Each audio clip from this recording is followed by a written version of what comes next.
안녕하세요. 토요 미스테리 디바 메이입니다. 2001년 11월 13일 오후 4시, 미국 콜로라도주에 위치한 조용한 주택가에서 긴박한 신고 전화가 걸려옵니다. 지금 집안에 피가 온통 묻어 있어요. 제 아내도 딸도 안 보입니다. 제발 빨리 와주세요. 신고자는 당시 39살이던 마이클 블래그였습니다. 그는 근처 자동차 계기판 제조업체에서 운영관리자로 일하고 있었는데요. 마이클은 늘 이른 아침에 출근하곤 했어요. 그러니까 가족들하고 인사를 못하고 나가는 날도 많았죠. 그래서인지 그는 근무 중에도 틈틈이 전화를 걸어서 아내 제니퍼와 딸 애비의 안부를 확인하는 습관이 있었다고 합니다. 사건 당시에도 마찬가지였어요. 점심 무렵 마이클이 집에 전화를 걸었는데 이때 아무도 받질 않더라고요. 잠깐 외출했나? 하고 음성 메시지를 남겨요. 이거 들으면 다시 전화해라 한 거였죠. 금방 다시 전화가 올 거라고 가볍게 생각했던 거예요. 하지만 1시간이 지나고 2시간, 3시간, 퇴근 시간이 되도록 아내에게선 답이 없습니다. 순간 무언가 잘못됐다는 불길한 예감이 스쳤어요. 결국 마이클은 일을 서둘러 정리하고 평소보다 조금 더 이른 오후 4시쯤 집으로 향하게 됩니다. 그렇게 집에 도착했지만 현관 분위기부터 뭔가 이상했습니다. 평소 같으면 퇴근한 아빠를 보자마자 6살 난 딸, 애비가 막 달려나와서 품에 안기곤 했는데 그날은 인기척조차 들리지 않던 거예요. 마이클은 불안한 마음으로 집안을 둘러보다가 무심코 안방 문을 열었는데 그 순간 그는 그 자리에서 그대로 굳어버리고 말았습니다. 문을 열자마자 비릿한 냄새가 코끝을 스쳤던 거예요. 그리고 곧이어 눈에 들어온 건 침대 위에 커다란 피웅덩이였죠. 그 양이 얼마나 많은지 매트리스 가장자리를 타고 흘러내려서 카펫 위로 뚝뚝 떨어지고 있을 정도였습니다. 이거 누가 봐도 단순한 사고가 아니라 심각한 범죄가 벌어졌다는 걸 알 수 있는 광경이잖아요. 근데 더 큰 문제가 있어요. 아내 제니퍼와 딸 애비가 어디에도 보이지 않는 겁니다. 피만 남아있고 이 둘의 흔적이 전혀 없어요. 이 혼란스러운 상황에 곧바로 경찰에 신고를 했던 거예요. 현장에 도착한 경찰은 바로 수사에 착수했습니다. 이때 처음 떠올린 가능성은 강도 사건이었는데요. 그럴 만한 이유가 있었습니다. 우선 집 1층에 뒷문이 열려 있었고 안방에 있던 제니퍼의 보석함 일부가 비어 있더라고요. 그러니까 누가 훔쳐간 거죠. 겉으로 보기엔 금품을 노린 범죄처럼 보였습니다. 하지만 현장을 면밀히 살펴보니까 곧 수상한 점이 드러나기 시작해요. 무엇보다 여기에 침입의 흔적이 없더라고요. 그러니까 뒷문이 열려 있기는 한데 억지로 연 흔적이 전혀 없던 거예요. 또 강도라면 우선 현금을 노렸을 텐데 덩그러니 놓여있던 제니퍼의 지갑은 그대로 남아있었고 현금 역시 건들지 않았어요. 사라진 보석들도 석연치 않습니다. 수많은 귀중품 중에 유독 재물보험이 들어있던 고가의 보석들만 쏙쏙 골라서 훔쳐갔던 거예요. 현장 상태도 이상해요.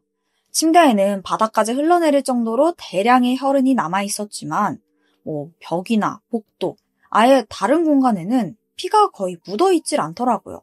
사실 흔적이 아예 없었어요. 만약 제니퍼와 애비에게 심각한 출혈이 있었다면 그 흔적이 이동 경로나 또 다른 공간에도 남아있어야 정상이잖아요. 게다가 집안 어디에도 몸싸움의 흔적이 없습니다. 딸 애비와 제니퍼 이렇게 둘이 집에 있던 상황에서 강도가 들었다면 아마도 딸을 보호하는 과정에서 최소한 저항한 흔적이라도 남았을 법한데 그조차도 남아있지 않던 겁니다. 이 모든 정황을 종합한 경찰은 범인이 제니퍼가 잠든 사이에 침대에서 치명상을 입힌 뒤에 강도가 든 것처럼 꾸미기 위해 일부 보석만 가져갔다. 특히 보험이 들어있는 고가 보석만 집어간 점으로 봐서 제니퍼와 평소 알고 지내던 인물일 가능성이 높다고 판단했습니다. 그리고 시신을 아예 피가 전혀 묻지 않게 꽁꽁 싸서 가지고 간 것 같다. 그러니까 이렇게 생각을 했던 거예요. 우선 면식범이라고 추정했잖아요. 그래서 남편에게 의심 가는 사람이 없냐고 물어봤죠. 그의 반응은 어땠을까요? 마이클은 아내 제니퍼는 너무나 성실하고 대인관계도 원만해서 누구한테 미움살 사람이 아니다 이러는 거예요. 오히려 아직 시신도 찾지 못했는데 왜 아내와 딸을 벌써 죽은 사람 취급하냐고 경찰에게 반문합니다. 그리고 우리 가족들은 반드시 살아있을 거라며 직접 거리로 나가서 전단지도 돌리고 뉴스 프로그램에 출연해서 도움을 요청하기도 했죠. 이웃들 역시 그런 그의 모습에 안타까움을 느끼면서 함께 힘을 보탰습니다. 실제로 마이클과 가족들은 주민들이 보기에 정말 이상적인 가정이었어요. 마이클은 아내와 딸을 너무나 아꼈고 주변 이웃들도 그 모습을 너무 잘 알고 있었고요. 하지만 경찰의 시선은 달랐습니다. 현장에는 바닥까지 흘러내릴 정도의 정말 많은 피가 남아있었어요. 그리고 아내와 딸은 흔적도 없이 사라진 상황이에요. 그런데 마이클은 지나치게 차분했습니다. 이 혼란스러운 와중에도 빠르게 본인 스스로 직접 전단지를 제작했고 언론 인터뷰까지 다 자기가 나서서 주선해요. 물론 가족의 실종을 알리기 위해서 끊임없이 노력한 걸 수도 있습니다. 하지만 그의 태도는 마치 모든 상황을 이미 예상이라도 한 것처럼 침착해요. 바로 이 점이 수사관들 눈에는 좀 이질적으로 비춰졌던 겁니다. 그런데 이때 제니퍼의 친구들이 경찰을 찾아와서 조심스럽게 제니퍼의 일기장을 건네면서 말을 해요. 남편 마이클에 대해서 조금만 더 조사해주세요. 이 의미심장한 말을 남긴 겁니다. 실종된 제니퍼와 딸 애비, 이 둘에게는 대체 무슨 일이 일어난 걸까요? 그 전에 우리는 먼저 제니퍼와 마이클 부부의 관계를 좀 들여다볼 필요가 있습니다. 이 두 사람의 첫 만남은 샌디에고에서 열린 한 파티에서였어요.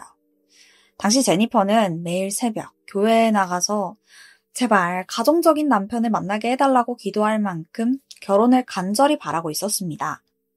그리고 그 기도의 답처럼 그녀 앞에 나타난 사람이 바로 마이클이었죠. 그는 당시 미 해군 헬리콥터 조종사였고 신실한 기독교 신자에다가 굉장히 젠틀한 태도로 사람들을 대하더라고요.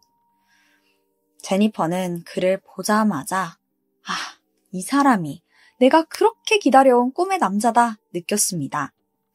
마이클 역시 같은 마음이었어요. 곧바로 연애를 시작한 두 사람은 1991년 결혼에도 꼴이 나게 됩니다. 그리고 곧 두 사람에게는 세상 무엇과도 바꿀 수 없는 소중한 딸, 애비도 태어납니다. 부부는 한동안 안정적이고 평온한 가정을 꾸려나갔어요. 하지만 그 행복은 오래가지 못했습니다. 2001년 마이클이 직장을 옮기게 되면서 가족들은 지금까지 살던 사우스 캐롤라이나를 떠나 콜로라도주로 이사하게 돼요. 아내 제니퍼와 딸 애비 역시 남편을 따라서 옮기게 되는데요. 사실 이때 제니퍼의 마음은 편치 않았어요. 콜로라도 주에는 아는 친구도 없었고 지금까지 살아온 익숙한 동네를 떠나야 한다는 게 내심 두려웠던 겁니다. 실제로 그녀는 떠나기 전에 눈물을 흘리며 친구에게 정든 곳을 떠나고 싶지 않다고 속마음을 털어놓기도 했고요. 일기장에도 그녀의 심경은 적혀져 있었습니다. 그럼에도 이사는 예정대로 진행됐습니다. 제니퍼는 콜로라도주에서 새로운 생활에 적응하려고 했었지만 여기의 삶은 기대와 달리 점점 숨막히는 날들이 되어가요. 이 이유는 다른 것도 아니라 마이클의 태도 때문이었는데요. 그는 어느 순간부터 아내를 지나치게 통제하기 시작하는 거예요. 집에 수시로 전화를 걸어서 제니퍼가 나갔는지 안 나갔는지 확인했고 심지어 친구 만나서 커피 한잔하러 나가는 일조차 그 남편의 허락을 받아야 했습니다.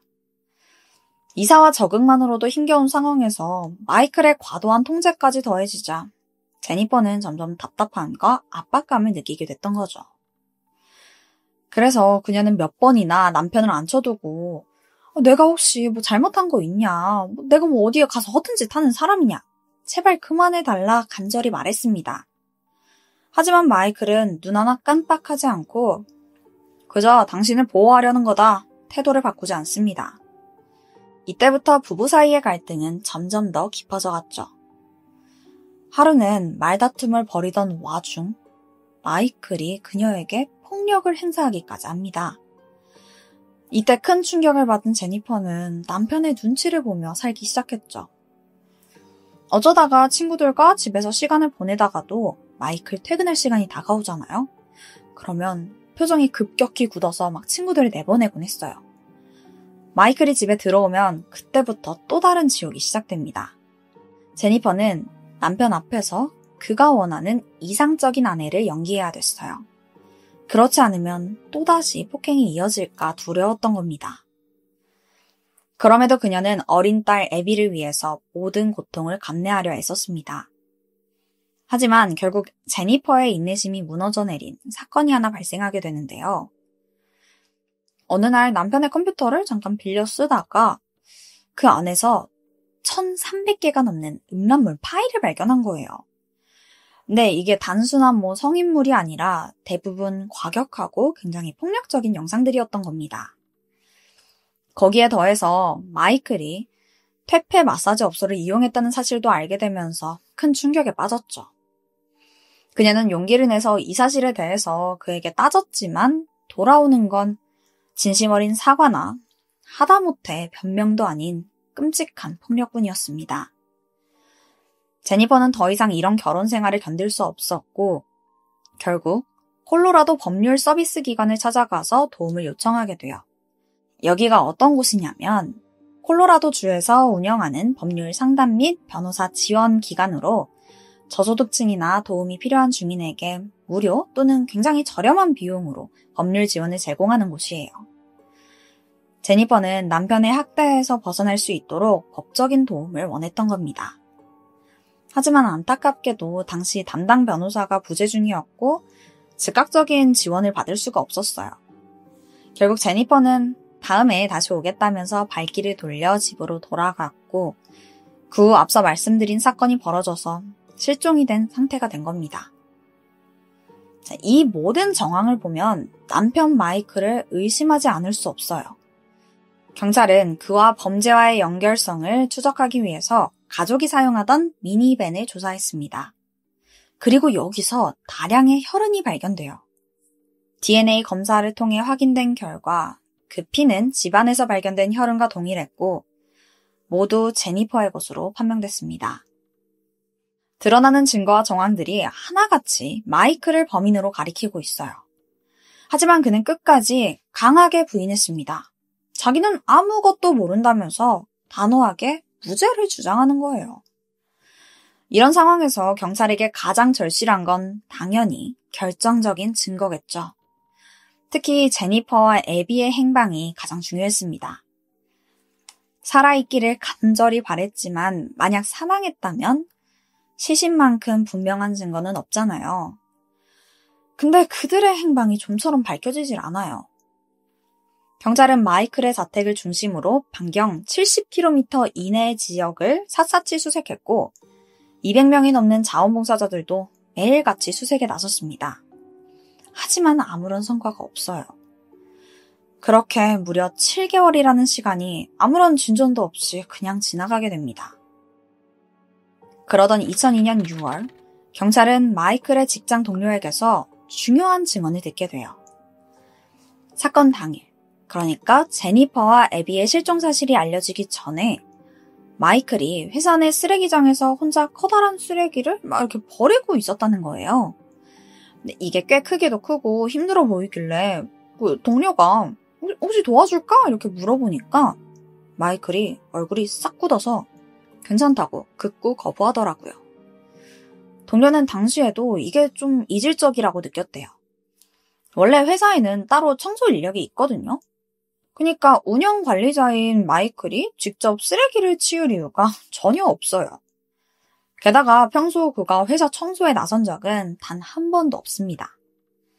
이 제보를 들은 경찰은 마이클이 시신을 회사 쓰레기장에 유기했을 가능성에 주목했습니다.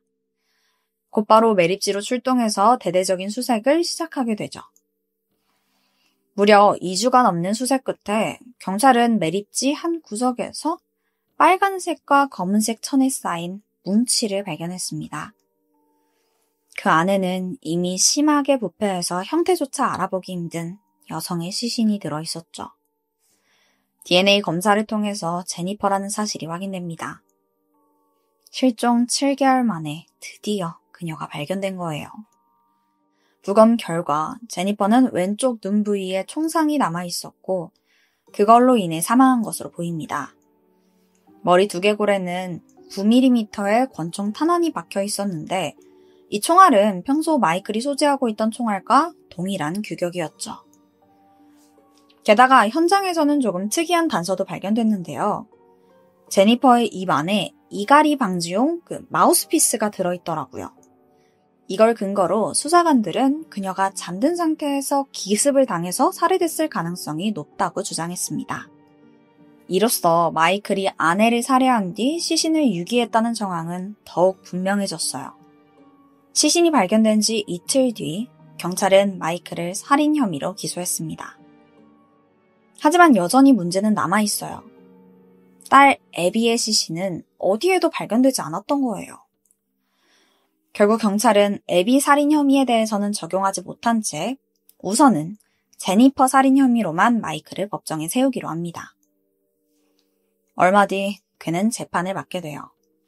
마이클은 법정에서 줄곧 자기는 무죄라고 주장했습니다. 변호인 말에 따르면 제니퍼의 시신이 회사 쓰레기장에서 발견된 건 맞지만 이게 마이클이 그녀를 살해했다는 직접 증거가 될 순 없다라면서 반박해요. 누군가가 그녀를 살해했고 마이클은 그냥 시신 유기만 한 거다 이런 식으로 주장하는 겁니다. 사실 현재 증거만으로는 마이클의 범행을 100% 입증하기는 좀 부족할 수 있기는 해요. 이 주장에 맞서서 검찰은 피고가 아내가 이혼 준비를 한다는 걸 알고 분노 끝에 그녀가 잠든 사이에 총을 쏴서 살해했다라고 생각합니다. 그리고 시신을 천으로 감싼 뒤 회사 쓰레기장에 유기했다고 추정했죠. 또한 발견된 총알이 마이클이 소지한 총알과 동일하다는 점, 또 제니퍼의 시신이 잠든 듯한 상황에서 발견됐다는 정황을 근거로 그의 유죄를 강하게 주장했습니다. 치열한 공방 끝에 재판부는 결국 검찰의 손을 들어줬어요. 마이클에게는 유죄가 선고됐고 그는 가석방 없는 종신형을 받게 됩니다. 이렇게 사건이 마무리되는 듯 했지만 2018년 2월 14일 그는 다시 법정에 서게 되는데요. 그 이유는 1심 재판 당시 배심원단 중 한 명이 본인이 가정폭력 피해자였다는 사실을 숨기고 배심에 참여했다는 것이 뒤늦게 드러났기 때문입니다. 이 사건은 가정폭력 정황이 포함되어 있잖아요. 그러다 보니까 해당 배심원이 객관적인 판단을 내릴 수 있을지 여기에 대해서 문제가 제기됐고 그 결과 재심이 열리게 된 거죠. 하지만 재판부의 결론은 달라지지 않았습니다. 마이클은 다시 한번 가석방 없는 종신형을 선고받아요. 그는 지금까지도 무죄를 주장하고 있습니다. 마이클의 가족들 역시 자기 아들 결백을 믿으면서 끝까지 함께 싸우겠다라는 입장을 언론에 전하기도 했죠.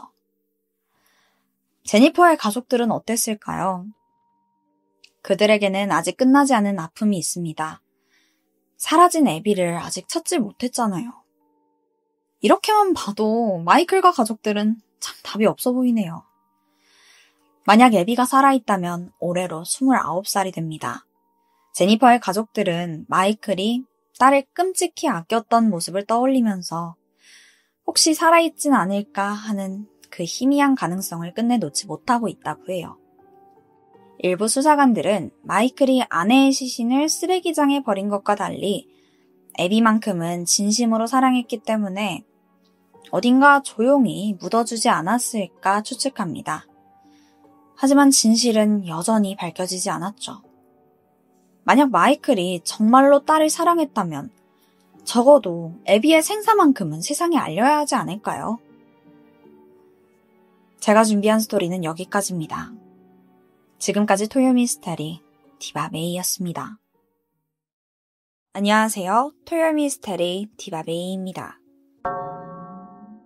2012년 8월 19일 한산한 아침 시간이었습니다. 미국 위스콘신주 도어 카운티에 위치한 한 주유소에 남성이 한 명 들어오는데 좀 이 사람이 이상해요. 머리부터 발끝까지 흠뻑 젖어 있는 거예요. 아니 근데 오늘 비도 안 왔는데 왜 저러지? 이게 좀 특이하잖아요.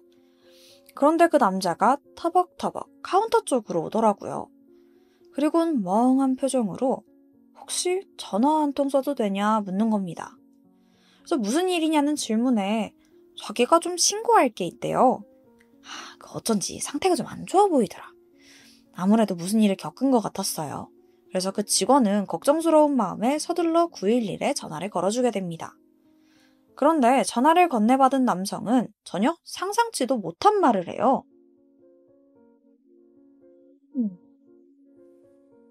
이 남성은 36살이던 브라이언 쿠퍼입니다. 그의 살인 고백에 경찰이 곧장 출동했고 자백을 토대로 범행 현장으로 추정되는 한 리조트로 향했습니다. 그리고 브라이언의 방문을 열자마자 바닥에 쓰러져 있는 여성을 발견합니다. 그녀는 이미 차갑게 식어 있었어요. 아마 사망한 지 몇 시간 정도 지난 걸로 보였죠. 처음엔 가슴까지 담요를 덮고 있어서 정확히 상태를 알아챌 수 없었습니다. 상황 파악을 위해서 담요를 걷어내자 끔찍한 범행의 흔적이 눈에 보였죠. 여성은 나체 상태였고 보니까 몸 곳곳에 심각한 타박상도 남아있어요. 그런데 여기서 더욱 충격적인 점이 하나 있는데 사망한 여성은 임산부였습니다. 그러니까 이 사건에서 피해자는 한 명이 아니라 뱃속에 있는 아이까지 총 2명이 사망한 참혹한 사건인 겁니다. 피해자의 신원은 21살이던 알리샤 브룸필드였어요. 웨스턴 일리노이 대학교에서 졸업을 앞둔 대학생이었죠. 언젠가 정의로운 범죄 심리학자가 되기를 꿈꾸던 그런 학생이었다고 해요. 쾌활하고 밝은 성격에 주변 모두에게 친절해서 가족과 친구들의 사랑을 한 몸에 받기도 했었고요. 대학교에 들어가서는 남자친구가 생겼고 둘은 핑크빛 미래를 꿈꿨지만 그 기쁨도 잠시 알리샤가 덜컥 임신을 하게 된 거예요. 하지만 남자친구는 자긴 아이를 원치 않는다면서 결국 그녀를 떠나게 됩니다. 물론 어린 나이에 뜻하지 않게 아이를 가졌지만 알리샤는 전혀 좌절하지 않았어요. 물론 좀 갑작스럽긴 했지만 그냥 엄마가 된다는 사실이 너무나 기뻤거든요. 아이에게 사랑이 가득한 아바라는 이름도 지어줬고 아낌없이 사랑해주겠다고 다짐하게 됐죠. 그리고 그녀의 가족들 또한 딸의 선택을 지지하고 응원해줬어요. 그런데 아이를 키우려면 사실 안정적인 직장이 되게 중요하잖아요. 그래도 다행인 점은 알리샤가 오랫동안 다닌 회사가 있다는 거예요. 16살, 그러니까 학생 때부터 홈디팟이라는 가드닝 회사에 다니고 있었거든요. 근데 이 회사가 되게 좋은 게 말 그대로 그 마당 가드닝을 해주는 업체다 보니까 성수기, 비성수기가 진짜 극명했어요. 그러니까 겨울은 완전 비성수기잖아요. 그래서 그럴 때마다 그냥 유급 휴가를 주고 쉬고 오세요라고 하는 거예요. 사실 이런 시스템은 대학생이던 알리샤에게 정말 딱 맞았어요. 봄, 여름은 열심히 일하고 겨울에는 공부를 더 하고 시간을 좀 효율적으로 쓸 수 있잖아요. 그리고 출산 후에도 다니기 너무 좋을 것 같은 거예요. 아기와 좀 시간도 많이 가질 수 있을 것 같고요. 그러다 보니까 알리샤는 이 회사를 오래오래 다니고 싶었습니다. 게다가 이미 5년이나 다녀서 일도 익숙했고 또 적성에도 잘 맞았거든요. 그래서 업무적인 스트레스도 딱히 없었고요. 그런데 딱 한 가지 간과할 수 없는 문제가 하나 있었는데요. 사실 이 회사에 그녀를 괴롭히는 존재가 하나 있었습니다. 그게 바로 앞서 말한 브라이언 쿠퍼였죠. 그는 알리샤의 직장 상사였어요. 지역 책임자로 직원들의 작업을 감독했었죠. 그녀가 회사에 취직을 하고 5년이 지난 지금까지 쭉 함께 일하기도 했고요. 근데 문제는 브라이언이 알리샤를 보고 첫눈에 반하면서 시작됩니다. 그러니까 둘의 나이차가 근데 무려 15살이에요. 심지어 처음 만났을 땐 알리샤가 미성년자였고요. 자기 조카뻘 여자애한테 좋아한다고 매일 쫓아다니는 거예요. 아니 알리샤는 당연히 싫었죠. 하지만 브라이언이 하루하루 지날수록 자신의 삐뚤어진 애정을 계속해서 표출하기 시작합니다. 처음에는 우리 같이 영화 보러 갈까? 저녁 같이 먹을까? 같은 그냥 약간 찝쩍거림 정도였는데 이게 날이 갈수록 점점 심해지더라고요. 나중에는 아예 동료들한테 그녀를 자기 여자친구라고 소개해요. 이럴 때마다 알리샤는 그러지 말라고 단호히 거절했죠. 근데 이렇게 거절당한 게 좀 자존심이 상했는지 이때부터 그녀를 괴롭히기 시작합니다. 근데 여러분 생각해보세요. 알리샤는 겨우 21살 대학생이고 브라이언은 15살 만에, 그러니까 알리샤한테는 사실 그냥 아저씨예요. 솔직히 알리샤 입장에서 좋다고 막 따라다녀도 말릴 판에 지가 죽은다는 게 말이 되냐고요.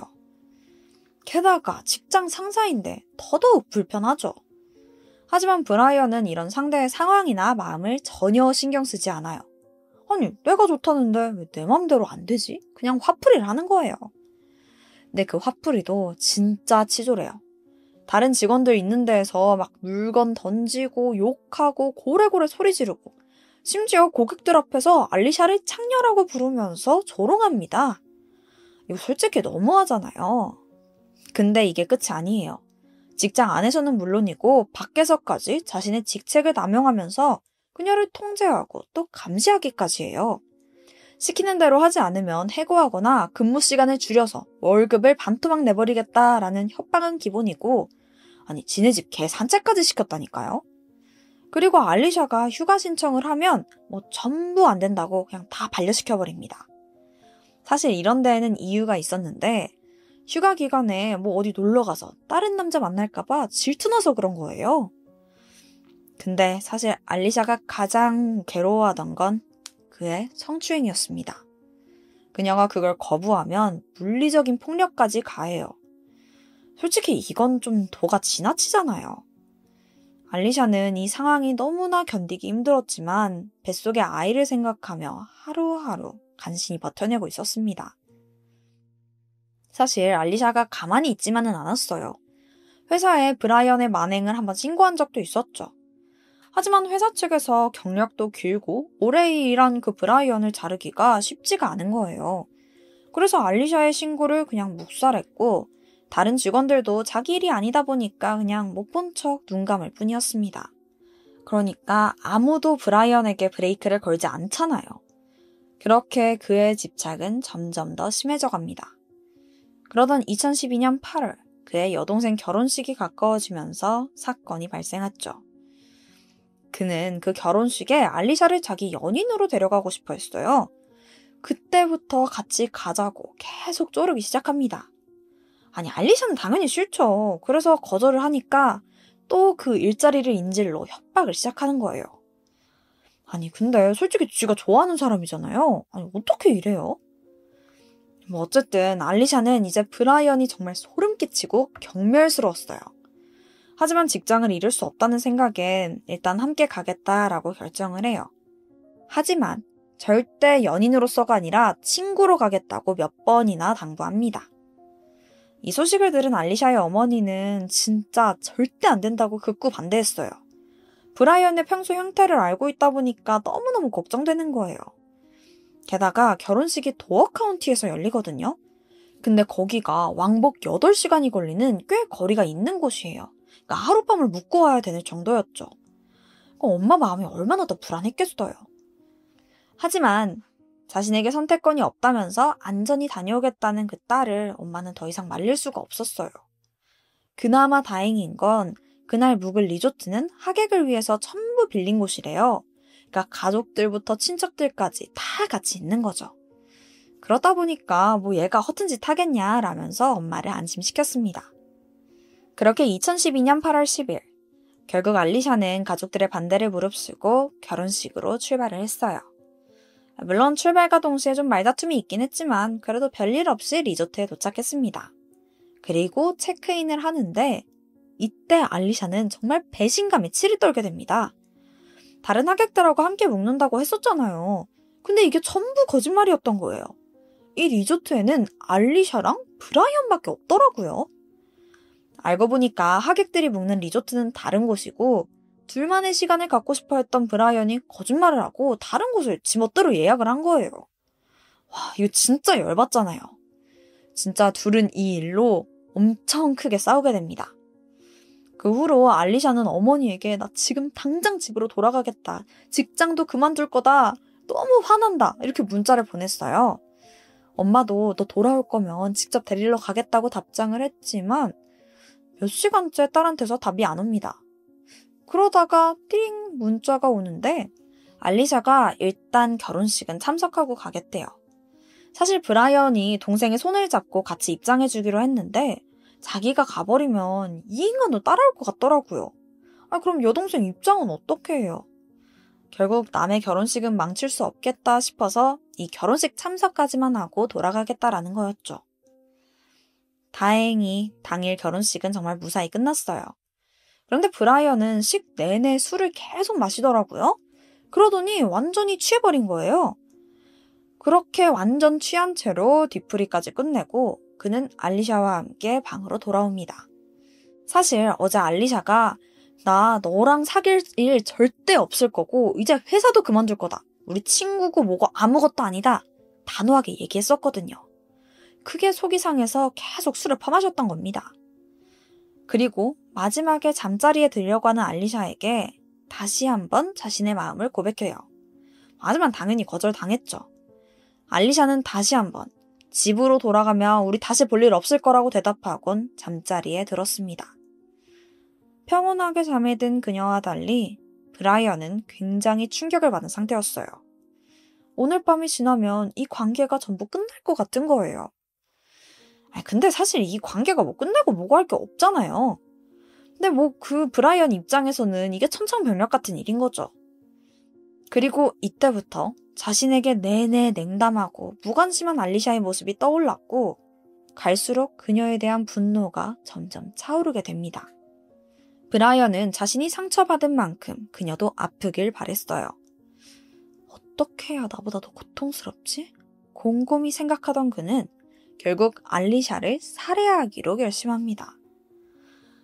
진짜 이 범죄자들 생각은 아무리 이해하려고 해도 도무지 이해가 안 가죠.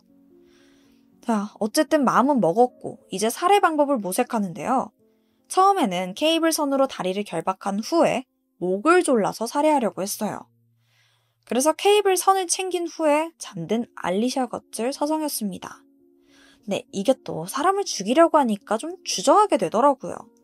그래서 그냥 포기하고 가려고 하던 순간 이때 알리샤가 잠에서 깨어나요. 앞에서 하도 풀썩거리니까 잠이 깬 거죠. 브라이언은 순간 그녀의 얼굴을 보니까 화가 좀 사그라들더라고요. 그래서 마지막으로 혹시 우리 주말에 같이 영화 보러 갈래? 라고 물었죠. 알리샤는 이번에도 거절을 합니다. 근데 솔직히 지가 한 일을 이제 기억을 못하나 봐요. 누가 여기서 좋다고 하겠냐고요. 브라이언은 이 단호한 그녀의 대답에 순간 분노가 폭발하고 말아요. 그리고 그대로 달려들어서 알리샤의 목을 조르기 시작합니다. 그녀는 발버둥을 치면서 제발 살려달라고, 제발 아이라도 살려달라고 애원을 했어요. 브라이언은 그녀의 말에 전혀 동요하지 않았죠. 엘리샤는 그의 팔을 필사적으로 긁고 손을 물고 그를 멈추려고 했지만 아무도 그를 말릴 수 없었습니다. 얼마나 지났을까요? 이제 그녀는 더 이상 움직이지 않아요. 브라이언은 사망한 알리샤를 바라보더니 더욱더 추악하고 끔찍한 생각을 품게 됩니다. 바로 그녀를 안고 싶다는 생각이었죠.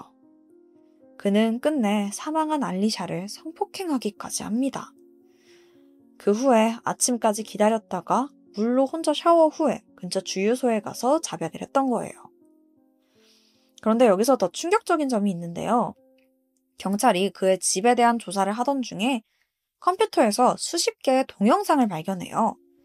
그리고 이건 모두 알리샤를 찍은 거였죠. 앞서 브라이언이 직권을 남용해서 지 개 산책까지 시켰다고 했잖아요. 근데 알고 보니까 이런 데에는 목적이 따로 있었습니다.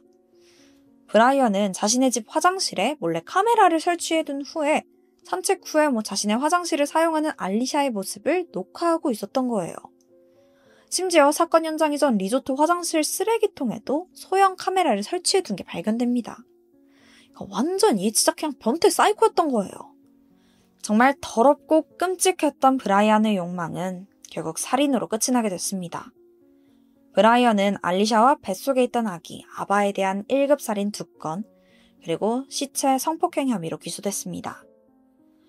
재판에서는 처음 자백하던 모습은 어딜 가고 갑자기 무죄를 주장해요.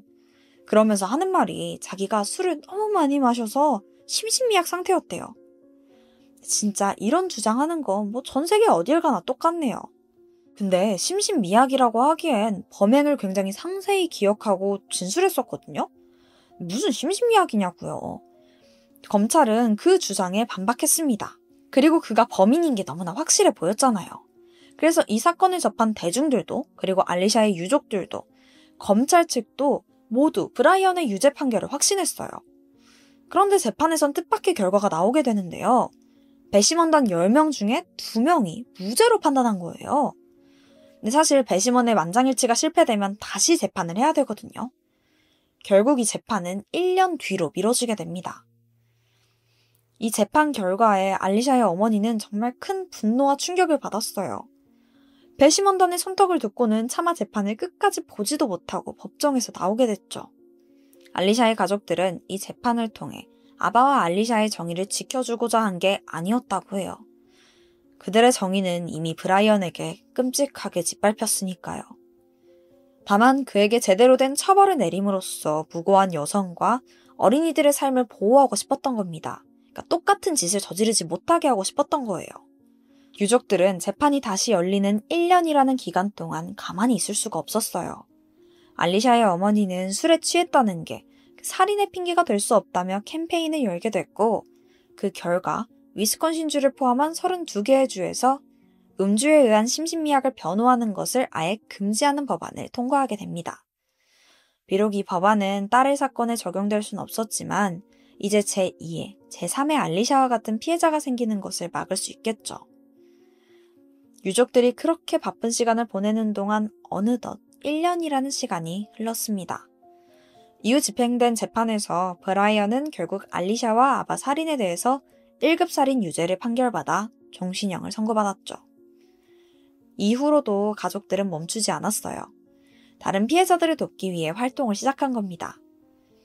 알리샤 사건 당시 어머니를 가장 힘들게 했던 건 죄책감이었어요. 이 사건이 벌어지기 전에 내가 데리러 갔다면 아니면 일을 그만두게 했다면 같은 약간 후회 때문에 굉장히 괴로웠던 거죠. 그렇기에 같은 아픔을 겪는 사람들을 돕고 싶었던 거예요. 그녀는 딸이 생전 가장 좋아했던 원피스의 색을 따서 퍼플 프로젝트를 진행했고 이를 통해 살인으로 자녀를 잃은 부모들을 정서적으로 지원하는 동시에 미혼모들에게도 재정적 지원을 제공하고 있다고 전해집니다. 여기서 굉장히 감동적인 스토리가 하나 더 있는데요. 이 프로젝트에 가해자 브라이언의 친동생 켈리가 함께하게 돼요.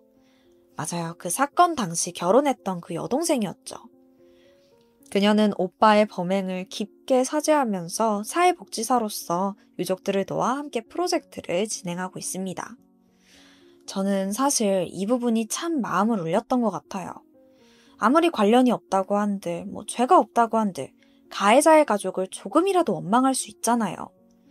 하지만 브라이언의 여동생도 진심으로 사과를 하고 또 그의 사과를 받아준 알리샤의 가족들까지 정말 대단하고 멋지다는 생각이 들더라고요.